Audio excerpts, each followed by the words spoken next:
Should the Minnesota Vikings bring back Sam Darnold? Well, there's one thing in the CBA that may prevent them from being able to do so. Let's talk about it. The idea of bringing back Sam Darnold isn't a novel concept. It's pretty simple. He played really well at quarterback, and the Vikings want to bring him back. They thought about that with Kirk Cousins, and they even made him a significant offer to return for the 2024 season, but he declined and instead decided to sign with the Atlanta Falcons. Why are we mentioning Kirk Cousins? Well, he factors into this whole process, and we'll get into that shortly. If money weren't involved, Darnold would probably be the guy long term for the Minnesota Vikings. He had an incredible season, but here's the difference. A franchise tag for Sam Darnold or a market value contract could be upward of 10 times what JJ McCarthy's salary cap hit is going to be. That could be an elite guard, it could be an elite corner, and JJ McCarthy instead of just Sam Darnold. And that's where the discrepancy in this conversation lies. But there's another element that what has not been talked about, and that is the use of void years. Void years are commonly used to maneuver money around and be able to push up money into future years when the salary cap ceiling is a lot higher. But the problem with doing that is each void year has a salary, and there's a provision in the CBA that basically says whatever the average annual value of the contract with those void years is the ceiling that you can offer a contract before the beginning of the next league year. Here's the super semantics, and this was written by Eric Eager of Sumer Sports. Eager is now in the front office of the Carolina Panthers.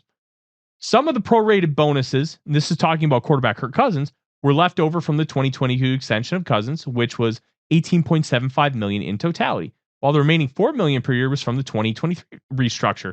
All that void year money was $28.5 million, was set to count against Minnesota's cap in 2024, unless you were to sign a new extension in Minnesota.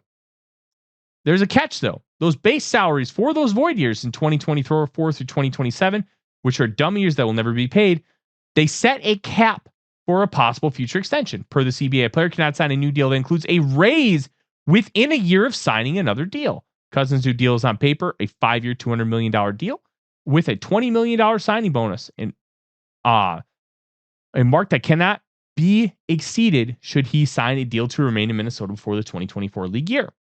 So basically, that matters with Sam Darnold.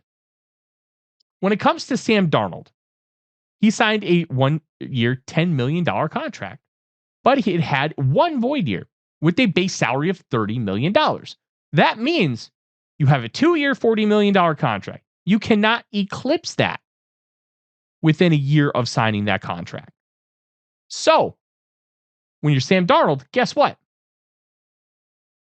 There's nothing you can do. You have to wait until the beginning of the league year in order to take care of that. That's a factor here. And I think it's going to be a really interesting one when the Vikings try to get him in. Now, will they be able to franchise tag him? All the information that I found does not say anything about the franchise tag. But I'll tell you this. It's a very unique angle. And it could hinder the Vikings from bringing back Sam Darnold. I'm Tyler Forness of ADZ Sports. Skol Vikings.